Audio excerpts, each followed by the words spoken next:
down to San Antonio for a basic training graduation. And what I saw there was sort of rows of intelligent, smart, capable, fit, feminine women marching around. And I thought to myself, that actually looks like fun, I think. I was, mediocre, but a mediocre 3-sport athlete in high school, and I liked discipline, and I liked order, and to me that seemed like maybe it was a viable option.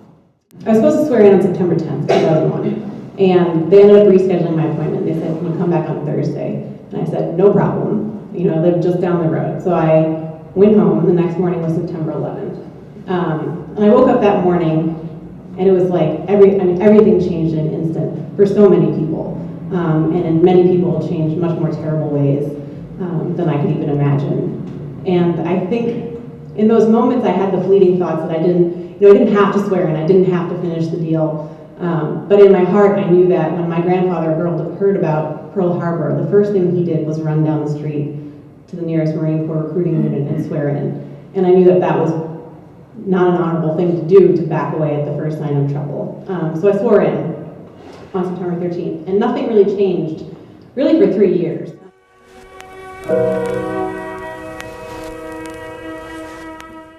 So I ended up deploying in 2004, and again in 2006, and again in 2008.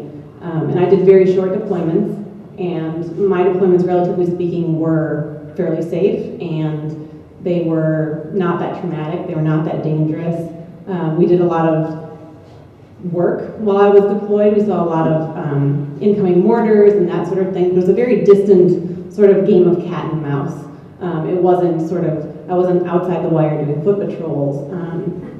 But I think, I was prepared for my deployments and the challenges that would come with them. Although I will say the first time I deployed was the first time I'd ever seen a live weapon. So I had never seen a live munition before I was actually deployed, trying to hook it up to my truck on a trailer. So that was a little bit of a stressful situation when you've only worked with cement bombs, and then all of a sudden you've got the real thing, 2,000 pounds, staring you in the face.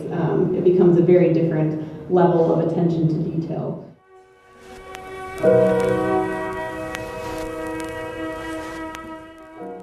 No one told me that coming home was going to be difficult. I came home in 2005 on a Thursday or Friday, and that Monday I started classes for the spring semester. And I didn't want to miss more school. I'd already fallen behind.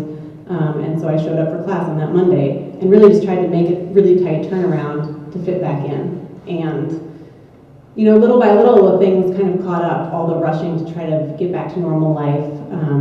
I started to feel pretty alienated from people I considered my friends before, from my classmates.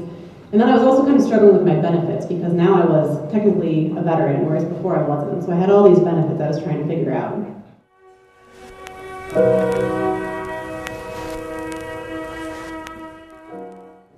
The military, it's interesting, like my deployments in the military have shaped me, they've shaped my entire life. It's entered like every fiber of my being, and in ways that I didn't really expect. And I think other veterans, even if they didn't primarily identify themselves as a veteran, I think that they would also agree that their military experience taught them lessons and helped shape them in ways that they didn't anticipate.